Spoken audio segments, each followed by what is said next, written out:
Hello students, study hours पे आपका स्वागत है। आज हम आपके लिए लेके आए हैं क्लास 10th केमिस्ट्री का chapter number 1 chemical reactions and chemical equation. अगर आपको हमारा वीडियो पसंद आए तो प्लीज़ लाइक कीजिएगा, शेयर कीजिएगा and subscribe to our channel. ये इसका फर्स्ट पार्ट है, इसके बाद इसका सेकेंड पार्ट भी आएगा। इस वीडियो के अंदर हम लोग कौन कौन सा टॉपिक पढ़ेंगे, तो पहला टॉपिक पढ़ेंगे difference between physical changes and chemical changes. Physical changes क्या होते हैं और केमिकल चेंजेस क्या होते हैं। दूसरा टॉपिक होगा आपका केमिकल रिएक्शंस क्या होते हैं, रिएक्टेंट क्या होंगे, प्रोडक्ट क्या होंगे। ठीक है। थर्ड टॉपिक होगा आपका characteristic of a chemical reaction, यानी कोई भी केमिकल रिएक्शन हो रहा है तो उसके क्या क्या कैरेक्टरिस्टिक्स हैं उसके बारे में पढ़ेंगे। फोर्थ होगा आपका केमिकल इक्वेशन। केमिकल इक्वेशन क्या होता है उसके बारे में हम लोग देखेंगे। केमिकल इक्वेशन क्या होता है ये करेक्ट कर लीजिएगा ज़रा आप लोग। ठीक है।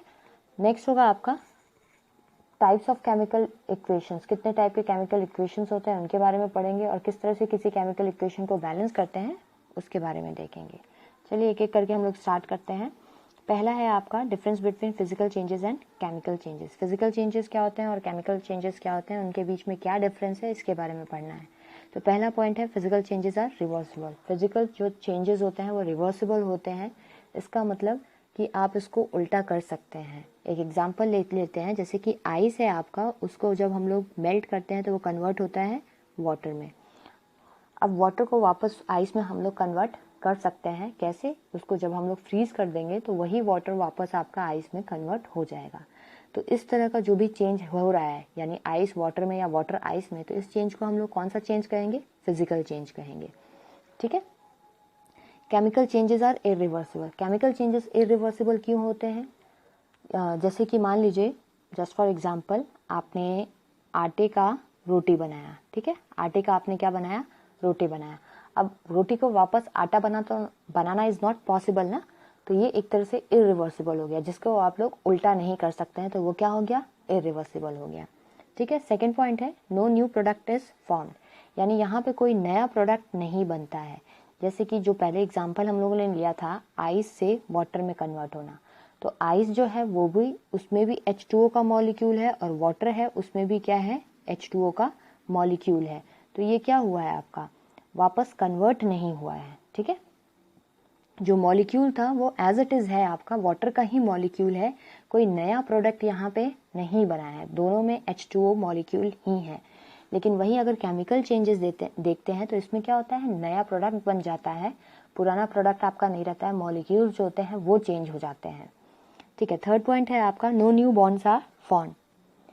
तो फिजिकल चेंजेस में कोई नया बॉन्ड का फॉर्मेशन वहाँ पे नहीं होता है। जैसे कि आइस और वाटर का ही एग्जांपल अगर लेके चले तो यहाँ पे कोई नया बॉन्ड का फॉर्मेशन नहीं हो रहा है, बस क्या हो रहा है कि मॉलिक्यूल्स के बीच में जो फोर्स ऑफ अट्रैक्शन था वो लूज हो जा रहा है। ठीक है। जैसे आइस में क्या था, फोर्स ऑफ अट्रैक्शन थोड़ा सा ज़्यादा होगा, वाटर में क्या होगा, थोड़ा सा कम हो जाएगा, और वाटर वेपर में और कम हो जाएगा। ठीक है। तो मॉलिक्यूल आपका H2O का है तो वो H2O का ही हो रहा है, उसमें कोई नया बॉन्ड ना तो फॉर्म हो रहा है और ना ही पुराना बॉन्ड आपका टूट रहा है। लेकिन केमिकल चेंजेस में क्या होता है, जो ओल्ड बॉन्ड्स होते हैं वो टूट जाते हैं और जो न्यू बॉन्ड्स होते हैं उनका फॉर्मेशन हो जाता है। ठीक है। नेक्स्ट है आपका physical changes are not permanent. जो फिजिकल चेंजेस होते हैं वो परमानेंट नहीं होते हैं। जैसे कि ऊपर वाले एग्जांपल में हम लोगों ने देखा आइस वाटर, वाटर को वाटर वेपर में कन्वर्ट कर सकते हो, वाटर वेपर को वापस से आप लोग वाटर में एंड देन वाटर को आइस में कन्वर्ट कर सकते हो, तो ये परमानेंट नहीं है। लेकिन जो केमिकल चेंजेस होते हैं वो somewhat more permanent than the physical changes. ठीक है। फिजिकल चेंजेस से ज़्यादा परमानेंट होते हैं वो। किसी केस में उसको हम लोग रिवर्स भी करवा सकते हैं, लेकिन किसी किसी केस में, ठीक है, जनरली जो होता है वो आपके रिवर्सिबल ही होते हैं। तो एग्जांपल्स क्या हैं, जैसे कि एग्जांपल में आपका मेल्टिंग, बॉइलिंग हो गया। ठीक है। मेल्टिंग, बॉइलिंग, एवेपोरेशन, ये सारे एग्जांपल्स में हम लोग कंसिडर कर सकते हैं। एक और यहाँ पे एग्जांपल दे रखा है heating of hydrated copper sulphate. Heating of hydrated copper sulphate. अब ये हाइड्रेटेड कॉपर सल्फेट क्या होता है, CuSO4.5H2O। ये जो .5H2O लगा है इसको हम लोग वाटर ऑफ क्रिस्टलाइजेशन कहते हैं। यही .5H2O रिस्पॉन्सिबल होता है इस कॉपर सल्फेट को ब्लू कलर देने के लिए। ठीक है। So heating of hydrated copper sulphate, अब इसमें अलग क्या है, तो जब इस कॉपर सल्फेट को हम लोग हीट करते हैं, हाइड्रेटेड कॉपर सल्फेट को हम लोग हीट करते हैं, तो इसका जो ब्लू कलर होता है वो कलरलेस हो जाता है। ठीक है। वो चेंज हो जाता है कलरलेस हो जाता है। तो जो ये 5H2O उसको कलर इम्पार्ट कर रहा था, क्या होता है जब उसे हीट करेंगे तो ये वेपर्स के फॉर्म में कन्वर्ट हो जाएगा, यानी 5H2O आपका वहाँ से हट जाएगा और सिर्फ कॉपर सल्फेट वहाँ पे बचेगा। तो यहाँ पे क्या हो रहा है, कलर में चेंज हो रहा है, लेकिन कलर में चेंज हो रहा है लेकिन फिर भी ये क्या है आपका फिजिकल चेंज है। क्यों फिजिकल चेंज है, क्योंकि कॉपर सल्फेट का फॉर्मूला तो यही रह रहा है। अब वो हीटेड कॉपर सल्फेट जिसका ब्लू कलर डिसअपियर हो गया है, अगर हम उसमें फिर से वाटर मिला देंगे तो क्या हो जाएगा, वो फिर से ब्लू हो जाएगा। तो इसीलिए इसको हम लोग फिजिकल चेंज में कंसिडर करते हैं। आगे में अभी हम लोग देखेंगे कैरेक्टरिस्टिक्स ऑफ केमिकल रिएक्शन में चेंज इन कलर को भी हम लोग कैरेक्टरिस्टिक मानते हैं, ठीक है। तो वो केमिकल चेंज में कंसिडर होता है, लेकिन यहाँ पे जो चेंज इन कलर है वो क्या है आपका फिजिकल चेंज है, ठीक है। अब आपका केमिकल चेंज का एग्जाम्पल क्या है, डाइजेशन है, रस्टिंग ऑफ आयरन है। डाइजेशन यानी जो आप लोग खाना खाते हो वो पेट में जाता है, डाइजेस्ट होता है, बहुत सारे एंजाइम्स उस पर एक्ट करते हैं, ठीक है। तो केमिकल रिएक्शंस एक तरह से आपके पेट में, आपके स्टमक में हो रहा होता है। तो जो डाइजेशन की जो प्रक्रिया है, जो डाइजेशन का प्रोसेस है, वो भी एक तरह से आपका इरिवर्सिबल है, उसमें नया प्रोडक्ट बन रहा है, ठीक है। तो ये भी एक तरह से आपका क्या हुआ, केमिकल चेंज का एग्जाम्पल हुआ। रस्टिंग ऑफ आयरन, आयरन पे जब रस्ट लगता है तो वहाँ पे भी एक नया प्रोडक्ट बनता है जिसको हम लोग आगे वाले वीडियो में पढ़ेंगे, ठीक है। रस्टिंग ऑफ आयरन के बारे में डिटेल में पढ़ेंगे। तो ये भी एक तरह से क्या हुआ, केमिकल चेंज हुआ। तो अगर कोई भी केमिकल रिएक्शन अगर कभी होता है तो whatever the chemical changes are there, उसको देख के हम पता लगाते हैं कि यहाँ पे कुछ केमिकल रिएक्शंस हो रहे हैं, ठीक है। तो केमिकल चेंजेस इसलिए इम्पॉर्टेंट है आपका। नेक्स्ट हम लोग आगे बढ़ते हैं, केमिकल रिएक्शंस। केमिकल रिएक्शंस क्या होते हैं, चेंजेस इन विच वन और more new product is formed with entirely different property. ऐसे चेंजेस, ऐसे केमिकल चेंजेस जिसके अंदर दो या दो से ज़्यादा प्रोडक्ट बन रहे हैं आपके, और जिनकी प्रॉपर्टी जो है वो भी इंटायरली डिफरेंट है, किससे, रिएक्टेंट की प्रॉपर्टी से, ठीक है। तो उन्हीं को हम लोग क्या कहते हैं, केमिकल रिएक्शंस कहते हैं। अब अगर आइस वाला एग्जांपल लें तो आइस किस में कन्वर्ट हो रहा है, वाटर में कन्वर्ट हो रहा है, ठीक है। तो वो नया प्रोडक्ट तो है लेकिन मॉलिक्यूल्स जो हैं वो सेम है, दोनों में, आइस में भी और वाटर में भी मॉलिक्यूल्स सेम है। तो वहाँ पे कोई केमिकल रिएक्शन नहीं हो रहा है और वो कोई केमिकल चेंज नहीं है, वो क्या है, फिजिकल चेंज है। बट अगर किसी और केमिकल रिएक्शन को देखेंगे, अभी आगे करके एक एक एग्जांपल लेंगे हम लोग केमिकल रिएक्शंस के, तो उसमें क्या हो रहा है कि नए प्रोडक्ट बनेंगे और उन प्रोडक्ट की भी प्रॉपर्टी जो होगी वो डिफरेंट होगी, किससे, रिएक्टेंट से। अब ये रिएक्टेंट और प्रोडक्ट्स क्या होते हैं, रिएक्टेंट क्या होता है आपका, initial substance that take part in a chemical reaction. जो भी इनिशियल सब्सटेंस होते हैं जो केमिकल रिएक्शन में पार्ट लेते हैं उनको हम लोग रिएक्टेंट कहते हैं। प्रोडक्ट क्या होता है, जो नए सब्सटेंस वहाँ पे फॉर्म हुए हैं या फिर जो फाइनल सब्सटेंस वहाँ पे फॉर्म हुआ है उसको हम लोग प्रोडक्ट बोलते हैं, ठीक है। जस्ट फॉर एग्जाम्पल, अगर आप लोग सब्जी ले रहे हो, आलू प्याज लिया है आप लोगों ने, ठीक है, उसका काटा वाटा, तो ये आपका क्या हो गया, रिएक्टेंट हो गया। जब इसको कढ़ाई में डाल के आप लोगों ने पूरा सब्जी बना लिया प्रॉपर वे में, सब्जी नमक हल्दी मिर्च डाल के, तो वो आपका सब्जी हो गया, यानी प्रोडक्ट हो गया, ठीक है। तो जो इनिशियल आप लोगों ने लिया था वहाँ पे रॉ, जो भी रॉ पोटैटोज और whatever you have taken, that is consider as a reactant, और जो बनी हुई सब्जी है that is your product. Okay, next देखते हैं हम लोग क्या है। नेक्स्ट है आपका characteristics of a chemical reaction, यानी कोई भी केमिकल रिएक्शन अगर हो रहा है तो हमें कैसे पता चलेगा कि केमिकल रिएक्शन हो रहा है। तो उससे कुछ कैरेक्टरिस्टिक्स हैं, कैरेक्टरिस्टिक्स यानी प्रॉपर्टीज हैं जिनको देख के हम पता लगा सकते हैं कि अच्छा यहाँ पे केमिकल रिएक्शन हो रहा है। तो एक एक करके हम लोग सारी प्रॉपर्टीज को, कैरेक्टरिस्टिक्स को लेंगे, ठीक है, और उसके एग्जाम्पल्स के साथ हम उसको देखेंगे। तो पहला कैरेक्टरिस्टिक है evolution of gas. Evolution of gas, अगर कोई केमिकल रिएक्शन हो रहा है, ठीक है, तो अंदर के केमिकल रिएक्शन, अब हम लोग जो भी रिएजेंट्स हैं, जो भी वहाँ पे आपका जैसे जिंक है, डाइल्यूट H2SO4 है, ठीक है, तो हमें तो पता नहीं चल पाएगा वहाँ पे रिएक्शन हो रहा है, क्या बन रहा है क्या नहीं बन रहा है, वो तो टेस्ट के बाद ही पता पड़ेगा ना कि केमिकल रिएक्शन हुआ था कि नहीं हुआ था। विदाउट टेस्ट सिर्फ देख के कैसे पता लगा सकते हैं कि भैया केमिकल रिएक्शन वहाँ पे हुआ है। तो अगर मान लीजिए डाइल्यूट H2SO4 जो कि एक एसिड है, उसमें आप लोग जिंक मेटल डालोगे तो क्या होगा, जिंक सल्फेट बनेगा, ठीक है, और हाइड्रोजन गैस बनेगा। अब ये जो हाइड्रोजन गैस है वो बबल्स के फॉर्म में वहाँ पे आपका इवॉल्व होना शुरू होगा, यानी हाइड्रोजन गैस जो है वो आपका इवॉल्व होगा तो उसको हम लोग क्या कहेंगे कि इवोल्यूशन ऑफ गैस यहाँ पे हो रहा है, एक गैस का इवोल्यूशन हो रहा है।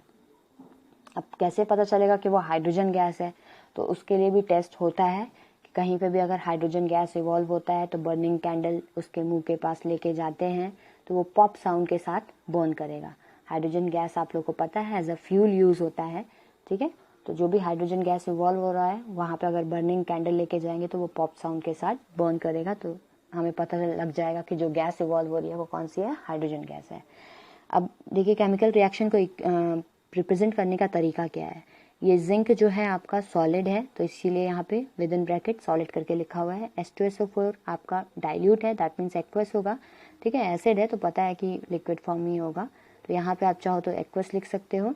जिंक सल्फाइड आपका एक्वस फॉर्म में बनेगा, एक्वस यानी वाटर में डिजोल्व होगा। हाइड्रोजन गैस जो है वो गैस के फॉर्म में है, तो आइदर इसको इस तरह से रिप्रेजेंट कर देंगे या फिर इसको अपवर्ड एरो से हम लोग इंडिकेट कर देंगे। जहाँ पर भी अपवर्ड एरो दिखेगा उसका मतलब वहाँ पे गैस है, और अगर आपको डाउनवर्ड एरो दिखेगा उसका मतलब वहाँ पे प्रेसिपिटेट है। ये क्या होता है आगे में पढ़ लेंगे। एक और एग्जाम्पल उससे पहले देख लेते हैं। जैसे सोडियम कार्बोनेट और डाइल्यूट HCl का जब रिएक्शन होगा तो NaCl बनेगा, H2O बनेगा एंड CO2 बनेगा। अगेन ये आपका क्या है, CO2 एक गैस है, तो इसको CO2 जब इवॉल्व होगा तो इसका मतलब वो गैस हो गया। अब क्वेश्चंस कैसे बनते हैं कि how do you detect the evolution of hydrogen gas, how you will detect the evolution of carbon dioxide gas. तो कार्बन डाइऑक्साइड गैस का इवोल्यूशन कैसे पता करते हैं, तो हम लोग लाइम वाटर लेके जाते हैं, तो वो अगर मिल्की टर्न हो जाता है तो इसका मतलब वहाँ पे कार्बन डाइऑक्साइड गैस का इवोल्यूशन हुआ है, ठीक है। आगे में डिटेल में देख लेंगे उसके बारे में। सेकंड कैरेक्टरिस्टिक है फॉर्मेशन ऑफ प्रेसिपिटेट। प्रेसिपिटेट को PPT भी बुलाते हैं। अब प्रेसिपिटेट क्या होता है, a solid substance which separates out from a solution during a chemical reaction. यानी अगर कोई भी केमिकल रिएक्शन हो रहा है और उसमें कोई भी एक सॉलिड सब्सटेंस जो कि इनसॉल्युबल है, अगर वो सेपरेट आउट हो जाता है तो उसको हम लोग प्रेसिपिटेट कहते हैं। जैसे कि दूध होता है, तो जब दूध फट जाता है तो आप लोग देखते हो कि उसके ऊपर जो पार्टिकल्स होते हैं वो ऊपर के साइड में अनडिजॉल्व पार्टिकल्स आपको देखने को मिलते हैं फटे हुए दूध में, तो वही एक तरह से क्या है, आपका प्रेसिपिटेट है, ठीक है। एग्जाम्पल इसका देखते हैं। पोटेशियम आयोडाइड किसके साथ रिएक्ट हो रहा है, आपका लेड नाइट्रेट के साथ, तो आपका PbI2 का फॉर्मेशन हो रहा है और KNO3 का वहाँ पे फॉर्मेशन हो रहा है। अब ये जो PbI2 है इसका कलर क्या है, येलो PPT है, यानी येलो कलर का PPT, येलो कलर का प्रोडक्ट वहाँ पे फॉर्म होगा। तो जब येलो कलर का प्रोडक्ट फॉर्म होगा इसका मतलब प्रेसिपिटेट फॉर्म हो रहा है, और जब प्रेसिपिटेट फॉर्म हो रहा है इसका मतलब केमिकल रिएक्शन यहाँ पे हो रहा है। दूसरा एग्जाम्पल है बेरियम क्लोराइड प्लस H2SO4, तो क्या फॉर्म हो रहा है यहाँ पे, बेरियम सल्फेट एंड HCl। अब बेरियम सल्फेट भी जो है वो आपका प्रेसिपिटेट है जिसका कलर जो है वाइट है। तो ये जो जहाँ पे भी PPT यूज हो रहा है और कुछ अलग से PPT हैं, जैसे कि PbI2 येलो PPT है, आपका बेरियम सल्फेट वाइट PPT है, तो इनका कलर याद रखिएगा, क्योंकि क्वेश्चंस जो 10th के बोर्ड में आते हैं वो इस तरह से आते हैं कि बना reactant this one is reacting with A और B के फॉर्म में आ जाता है, तो वहाँ पे आपको जो क्वेश्चन में दिया होगा हिंट वो PPT के फॉर्म में दिया होगा कि a product which is white in color और PPT which is white in color is formed there, ठीक है। तो इससे आप लोग क्वेश्चन सॉल्व करने में आसानी होगी। नेक्स्ट पढ़ते हैं हम लोग चेंज इन कलर। अब ऊपर में हम लोगों ने देखा था change in colour of a hydrated copper, heating of hydrated copper sulphate solution, ठीक है। तो वहाँ पे भी चेंज ऑफ कलर हो रहा था, लेकिन वो क्या था, वो फिजिकल चेंज था, वो केमिकल चेंज नहीं था। लेकिन अब जो एग्जाम्पल पढ़ेंगे उसमें केमिकल चेंज होगा, यानी इसमें आपका केमिकल रिएक्शन टेक प्लेस करेगा। ओके, लाइक सिल्वर है तो वो सिल्वरी कलर का होता है, ग्रे कलर का होता है, कह सकते हैं, ठीक है, सिल्वर कलर का होता है। जब वो H2S गैस के साथ रिएक्ट करता है जो कि आपके एटमॉस्फेयर में प्रेजेंट है, तो वो Ag2 सिल्वर सल्फाइड का फॉर्मेशन करता है, दैट इज ब्लैकिश, ठीक है, with evolution of hydrogen gas. अब क्या है यहाँ पे, ये एग्जाम्पल आप लोग अपने घर में भी देख सकते हो। मम्मी लोग जब नया नया पायल पहनती हैं, ठीक है, सिल्वर एंकलेट्स जब पहनती हैं तो वो बहुत शाइनी होता है, बहुत चमकता है, लेकिन विद इन फ्यू मंथ्स क्या होता है, उसका जो कलर होता है वो डल होना शुरू हो जाता है। तो जो सिल्वर वो पैरों में जो पायल पहनती हैं वो इनिशियली सिर्फ सिल्वर का बना होता है, तो उसका कलर जो होता है वो एकदम अच्छा होता है। लेकिन जब एटमॉस्फेयर में हाइड्रोजन सल्फाइड गैस के साथ वो सिल्वर रिएक्ट करता है तो उसके ऊपर एक लेयर बन जाती है सिल्वर सल्फाइड की, जो कि ब्लैकिश टर्न होने लगता है। ठीक है, तो वो क्या हो जाता है, आपका एक लेयर बन जाता है जिसकी वजह से उसका कलर चेंज हो जाता है। तो एक तरह से वहां पे क्या हो रहा है, केमिकल रिएक्शन हो रहा है। एक और एग्जांपल लेते हैं, carbon dioxide is reacted with calcium hydroxide, यही आपका लाइम वाटर है। ठीक है, अभी इवोल्यूशन ऑफ गैस जो बताया था, एक तरह से ये detection of how do you find out that there is a gas evolved, जो आपका कार्बन डाइऑक्साइड है वो है, उसका कंफर्मेशन आप कैसे करोगे, तो यही केमिकल रिएक्शन है। ठीक है, कंफर्मेशन के लिए। तो कार्बन डाइऑक्साइड जब आपका रिएक्ट करता है कैल्शियम हाइड्रोक्साइड के साथ, तो कैल्शियम कार्बोनेट का फॉर्मेशन होता है जो कि मिल्की होता है। ठीक है, और जब एक्सेस ऑफ कार्बन डाइऑक्साइड आप वहां पे पास करवाओगे, ठीक है, तो क्या हो जाएगा, कैल्शियम हाइड्रोजन कार्बोनेट का फॉर्मेशन हो जाएगा या कैल्शियम बाइकार्बोनेट का फॉर्मेशन हो जाएगा, जिसका जो कलर लेस होगा। ठीक है, इनिशियली वो किस में कन्वर्ट हुआ था, मिल्की हुआ था। ठीक है, मिल्की यानी थोड़ा सा मटमैला टाइप का, जैसे पानी में थोड़ा सा दूध का 1-2 ड्रॉप डाल दो, जो पानी का कलर होता है उसी टाइप का मिल्की टाइप का हो जाएगा। ठीक है, लेकिन जब आप एक्सेस ऑफ CO2 वहां पे पास करवा दोगे तो वो जो मिल्की कलर होगा वो डिसअपियर हो जाएगा और वो कलरलेस हो जाएगा। ये जो इक्वेशन है आपका, ये रिएक्शन है वो इम्पॉर्टेंट रिएक्शन है आपका। नेक्स्ट आते हैं हम लोग चेंज इन टेम्परेचर। अगर टेम्परेचर चेंज हो रहा है तब भी हम लोग बता सकते हैं कि यहाँ पे केमिकल रिएक्शन हो रहा है। ठीक है, तो पहला है, आप दो टर्म्स हैं यहाँ पे, एक्सोथर्मिक रिएक्शंस क्या होते हैं, एंडोथर्मिक रिएक्शंस क्या होते हैं। एक्सो मीन्स आउट, ठीक है, एक्सो मीन्स क्या होता है, बाहर, और एंडो मीन्स क्या होता है, अंदर। तो एक्सोथर्मिक रिएक्शंस में क्या होता है, हीट जो होता है वो इवॉल्व होता है, यानी बाहर निकलता है। ठीक है, और एंडोथर्मिक मतलब, एंडो मतलब अंदर, यानी केमिकल रिएक्शन के अंदर, यानी केमिकल रिएक्शन करवाने के लिए आपको हीट देना पड़ेगा। ठीक है, तो इसी को एंडोथर्मिक रिएक्शन कहते हैं। और एक्सोथर्मिक यानी केमिकल रिएक्शन होगा और वो हीट रिलीज करेगा, उसमें आपको हीट देने की जरूरत नहीं पड़ेगी, तो वो एक्सोथर्मिक हो गया। Reactions in which heat is produce और इवॉल्व, या फिर रिलीज, जिसमें हीट रिलीज हो रहा है उसको हम लोग एक्सोथर्मिक रिएक्शन करते हैं। जैसे कि एग्जांपल ऊपर में देख रखा था, डाइल्यूट H2SO4 में जिंक का मेटल डाला तो H2SO4 का फॉर्मेशन होगा, हाइड्रोजन गैस का फॉर्मेशन होगा, और साथ ही साथ वहां पे हीट भी रिलीज होगी। तो हीट कैसे पता चलेगा, कि जो भी आपका टेस्ट ट्यूब है वो थोड़ा सा गर्म हो जाएगा। ठीक है, उसी तरह आपका कैल्शियम ऑक्साइड है, इसको क्विक, इसका कॉमन नेम जो है वो क्विक लाइम है। ठीक है, और इसका क्या था, लाइम वाटर था। तो जब क्विक लाइन में आप लोग वाटर डालोगे तो कैल्शियम हाइड्रोक्साइड का फॉर्मेशन होगा और उसके साथ ही आपका हीट भी होगा। ये क्या है, बेसिकली आपका चूना है। चूने में जब पानी मिलाते हैं तो जब आप जिस भी कंटेनर में डाल के मिला रहे हो तो उसका जब टेम्परेचर चेक करोगे तो थोड़ा सा ज़्यादा होता है। ठीक है, थोड़ा सा बढ़ रहा होता है, इतना भी खोलने नहीं लगता है, लेकिन थोड़ा सा ऊपर में चला जाता है, इसका टेम्परेचर ज़्यादा हो जाता है। तो that means change in temperature है, यानी केमिकल रिएक्शन वहाँ पे हो रहा है। ठीक है, दूसरा है एंडोथर्मिक रिएक्शन, जहाँ पे heat energy, reactions in which heat is absorb, जहाँ पे आपको रिएक्शन करवाने के लिए हीट की जरूरत पड़ती है। एक बहुत ही कॉमन सा एग्जांपल है आपका फोटोसिंथेसिस का, जहाँ पे कार्बन डाइऑक्साइड H2O के साथ रिएक्ट करता है in the presence of sunlight. अब यहाँ पे जो हीट एनर्जी है वो किसके फॉर्म में है, सनलाइट के फॉर्म में। तो वहाँ पे आपका ग्लूकोज एंड O2 का, ऑक्सीजन गैस का फॉर्मेशन होता है। ठीक है, नेक्स्ट है आपका, इसी में एक और है बेरियम हाइड्रोक्साइड, जब अमोनियम क्लोराइड के साथ रिएक्ट करता है तो barium chloride plus ammonia plus H2O का फॉर्मेशन वहाँ पे होता है। अब ये जो अमोनिया का फॉर्मेशन होता है, इसकी वजह से जो टेम्परेचर हो जाता है टेस्ट ट्यूब का या कंटेनर का, वो क्या हो जाता है, थोड़ा सा कम हो जाता है, ठंडा ठंडा आपको फील होगा। ठीक है, अमोनिया की वजह से।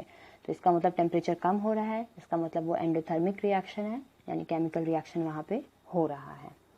नेक्स्ट प्रोसीड करते हैं हम लोग कि नेक्स्ट है आपका चेंज इन स्टेट, यानी स्टेट में जब चेंज होता है तो उसको भी हम लोग characteristic of a chemical reaction बुलाते हैं। तो यहाँ पे स्टेट में चेंज हो रहा है, तो एक एग्जांपल देखते हैं, कन्वर्जन ऑफ मैग्नीशियम का रिएक्शन विद HCl। जब मैग्नीशियम HCl के साथ रिएक्ट कर रहा है तो MgCl2 का और H2 का फॉर्मेशन हो रहा है। अब Mg जो होता है मैग्नीशियम रिबन के फॉर्म में होता है, तो वो सॉलिड है, बट यहाँ पे वो किस फॉर्म में कन्वर्ट हो जा रहा है, एक्वस फॉर्म में कन्वर्ट हो जा रहा है। तो इसका मतलब यहाँ पे स्टेट जो है वो उसका चेंज हो रहा है। तो ये भी एक कैरेक्टरिस्टिक है केमिकल रिएक्शन का। दूसरा एग्जाम्पल है आपका वैक्स का। यहाँ पे दो टर्म यूज हो सकते हैं, एक हो सकता है आपका बर्निंग, ठीक है, और दूसरा हो सकता है मेल्टिंग। बर्निंग और मेल्टिंग ऑफ वैक्स, इस तरह से करके आपको क्वेश्चन पूछा जा सकता है क्या, burning of wax is a physical change और अ केमिकल चेंज। तो जब बर्न कर रहे हैं हम लोग वैक्स को, तो वो कार्बन डाइऑक्साइड और H2O में कन्वर्ट होता है, ठीक है। यानी वैक्स जो है हाइड्रोकार्बन होता है, उसका एक बड़ा सा फॉर्मूला है, उसको जब हम लोग बर्न करते हैं तो वो CO2 और H2O में कन्वर्ट हो रहा है। ये सॉलिड फॉर्म में है, ये दोनों गैशियस फॉर्म में आपका वहाँ पे निकलेंगे, गैशियस और लिक्विड के फॉर्म में आपका वहाँ पे इवॉल्व होगा। तो ये क्या है आपका, ये एक तरह से केमिकल चेंज हो रहा है, क्योंकि नया प्रोडक्ट यहाँ पे फॉर्म हो रहा है, ठीक है। लेकिन अगर मेल्टिंग की बात करते हैं, तो वैक्स जो मेल्ट करते हैं तो क्या हो जाएगा, ये सॉलिड फॉर्म से आपका लिक्विड फॉर्म में कन्वर्ट हो जाएगा, सॉलिड से ये लिक्विड में कन्वर्ट हो जाएगा। लेकिन यहाँ पे कोई नया फॉर्म, इसका नया प्रोडक्ट नहीं बनेगा, सिर्फ इसका फिजिकल स्टेट चेंज होगा। तो melting of wax is a physical change and burning of wax is a chemical change. Next बढ़ते हैं हम लोग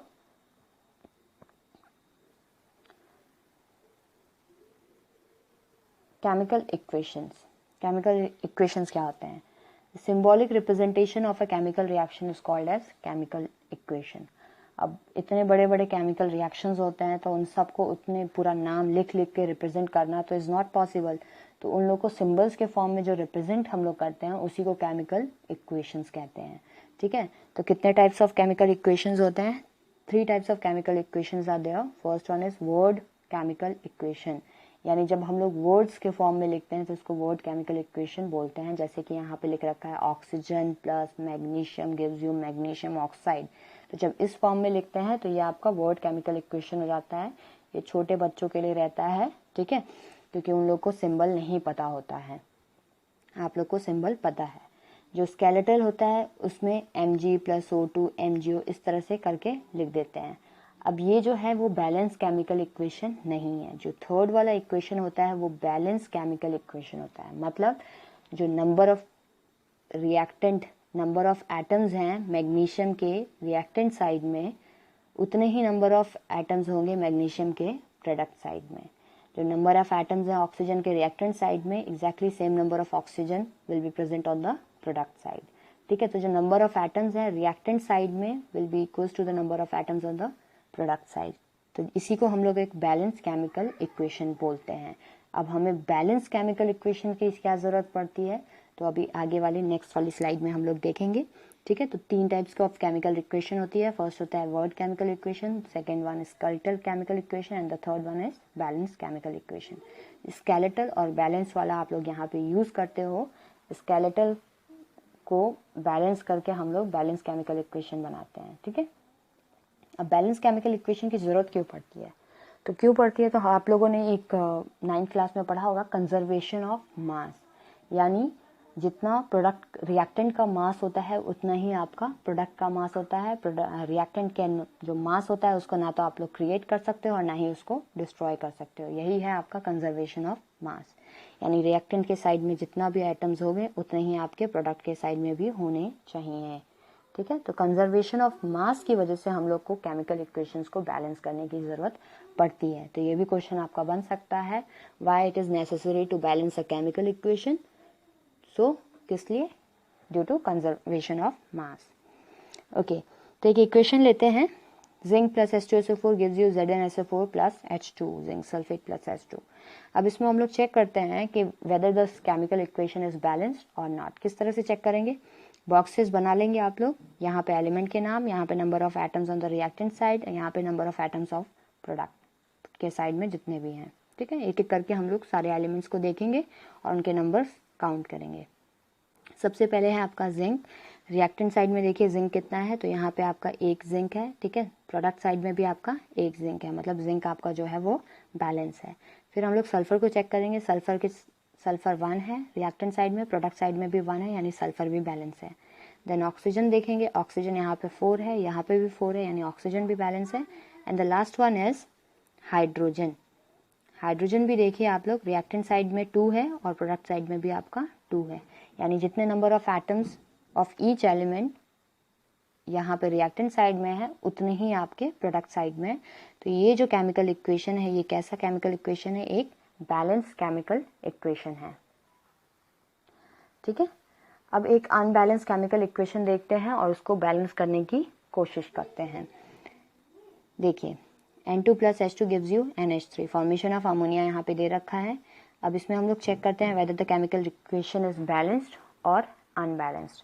ठीक है, नाइट्रोजन के रिएक्टेंट साइड में N2 है यहाँ पे। ठीक है, N2 है तो कितने एटम्स हैं? 2 एटम्स हैं। प्रोडक्ट साइड में नाइट्रोजन का 1 एटम है, पहले में देख लिया हम लोगों ने कि ये बैलेंस नहीं है। हाइड्रोजन का यहाँ पे 2 एटम्स है। ठीक है, प्रोडक्ट साइड में 3 एटम है, तो 2 और 3 मतलब ये एक बैलेंस केमिकल इक्वेशन नहीं है, ये एक अनबैलेंस केमिकल इक्वेशन है which is need to be balance. तो कैसे, स्टेप बाय स्टेप हम लोग देखते हैं कैसे इसको हम लोग बैलेंस करेंगे। ठीक है, पहला स्टेप क्या है आपका कि एक बॉक्स बना लीजिए, यहाँ पे इनिशियल नंबर ऑफ एटम्स, यहाँ पे बैलेंस करने के लिए कितना करना है वो। ठीक है, तो सबसे पहले नाइट्रोजन का चेक करते हैं। नाइट्रोजन कितना है? रिएक्टेंट साइड में 2 है तो यहाँ पे 2 लिखा हुआ है, प्रोडक्ट साइड में 1 है तो 1 लिखा हुआ है। अब इस 1 को हम लोग कौन से नंबर से मल्टीप्लाई करेंगे कि ये रिएक्टेंट साइड वाले के बराबर हो जाएगा? तो 1 को हम लोग 2 से मल्टीप्लाई करेंगे, तब जाके ये रिएक्टेंट और प्रोडक्ट की साइड का बराबर होगा। तो क्या करेंगे हम लोग, प्रोडक्ट साइड में जो नाइट्रोजन प्रेजेंट है उसके आगे हम लोग 2 से मल्टीप्लाई कर देंगे। तो जो केमिकल इक्वेशन अभी हम लोग लिखेंगे वो क्या लिखेंगे, यहाँ पे 2NH3 करके लिख देंगे। ठीक है, यानी 2 से मल्टीप्लाई कर देंगे। नीचे में नहीं लगाना है, आगे में लगाना है। आप लोग इसका फॉर्मूला चेंज नहीं कर सकते हो। NH3 है तो NH3 का फॉर्मूला NH3 रहेगा, आप लोग उसको N2H3 नहीं कर सकते हो, ये आपका रॉन्ग होगा। ठीक है, आपको उसके आगे में सिर्फ 2 लगाना है। ओके, तो फिर आपका नाइट्रोजन जो है वो तो बैलेंस हो गया। अब नेक्स्ट देखते हैं, अगर नाइट्रोजन बैलेंस है तो क्या हाइड्रोजन बैलेंस है? वहाँ पे चेक कर लेते हैं। नाइट्रोजन यहाँ पे रिएक्टेंट साइड में 2 है, प्रोडक्ट साइड में भी 2 है, हाइड्रोजन यहाँ पे 2 है, यहाँ पे 3 था, 2 ये जो लगा है ये पूरे मॉलिक्यूल के लिए लगाया है, तो 3 2 जा 6 है। यहाँ पे टोटल एटम्स जो है हाइड्रोजन के वो कितने हैं? 6 हैं। ठीक है, और रिएक्टेंट साइड में कितने हैं? ओनली 2। तो अब इस 2 को 6 में कन्वर्ट करने के लिए क्या करना पड़ेगा? 3 से मल्टीप्लाई करना पड़ेगा, यानी रिएक्टेंट साइड में H2 के आगे आपको 3 से मल्टीप्लाई करना होगा। यहाँ पे आप लोग या इस 2 को यहाँ पे 3 से मल्टीप्लाई नहीं कर सकते हो क्योंकि वो रॉन्ग होगा। ठीक है, या फिर यहाँ पे आप लोग 6 नहीं लगा सकते हो क्योंकि वो रॉन्ग होगा। ठीक है, तो हम लोग क्या करेंगे, रिएक्टेंट साइड में हाइड्रोजन के आगे 3 लगा देंगे। तो यहाँ पे हम लोगों ने क्या किया, रिएक्टेंट साइड में हाइड्रोजन के आगे 3 लगा दिया। अब चेक करते हैं whether the reaction is balanced और नॉट बैलेंस्ड। N2 नाइट्रोजन के 2 एटम्स, नाइट्रोजन के 2 एटम्स, हाइड्रोजन के 3 2 जा 6, हाइड्रोजन के 3 2 जा 6। तो एक सिंपल सा इक्वेशन लिया था और उसको हम लोगों ने बैलेंस किया था। इसी तरह 1 बाय 1 करके आपको बैलेंस करना रहता है केमिकल इक्वेशन। ठीक है, तो सबसे पहले हाइड्रोजन और ऑक्सीजन को छोड़ के बाकी जो रेस्ट एलिमेंट्स होते हैं उनको एक एक करके आप लोग बैलेंस कर लीजिए पहले। उसके बाद से आप लोग क्या, एक तरह से हिट एंड ट्रायल मेथड होता है, तो उसको पहले बैलेंस कर दीजिए, नाइट्रोजन और ऑक्सीजन को छोड़ के सारे एलिमेंट्स को, फिर हाइड्रोजन को और ऑक्सीजन को बैलेंस करने की कोशिश कीजिए। ओके, तो कुछ क्वेश्चंस हैं जो ट्राई कीजिएगा आप लोग करने की। सिंपल क्वेश्चंस हैं, what is the difference between physical changes and chemical changes. सीधे सीधे स्लाइड में दे रखा है फिजिकल चेंजेस और केमिकल चेंजेस के बीच में क्या डिफरेंस है।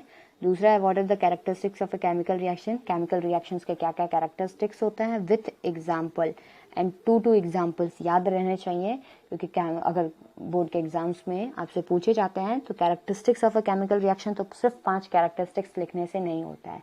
कभी कभी 1-2 नंबर में क्या करते हैं सब कि एक पर्टिकुलर कैरेक्टरिस्टिक के 2 एग्जाम्पल्स पूछ लेते हैं कि चेंज इन कलर के 2 एग्जाम्पल बताओ या फिर इवोल्यूशन ऑफ गैस के 2 एग्जाम्पल बताओ। तो इसीलिए 5 जो आपके कैरेक्टरिस्टिक्स हैं विथ 2 एग्जाम्पल्स याद होने चाहिए। नेक्स्ट एक एग्जाम दे रखा है क्वेश्चन आपको, to balance a chemical equation. ठीक है, इसका आंसर दे दिया है ताकि आप लोग इसको खुद से ट्राई कर सकें। ये थोड़ा सा उससे बड़ा है जो हम लोगों ने किया था, ठीक है। तो इसको खुद से ट्राई कीजिएगा आप लोग। Fe plus H2 gives you Fe3O4 plus H2। तो ये इसका आंसर होगा, this one is its answer. Just try to balance it. Okay, thank you for watching. अगर आपको हमारा वीडियो पसंद आए तो प्लीज़ लाइक कीजिएगा, शेयर कीजिएगा और सब्सक्राइब टू आवर चैनल। इसका सेकेंड पार्ट जल्द ही आपको मिल जाएगा।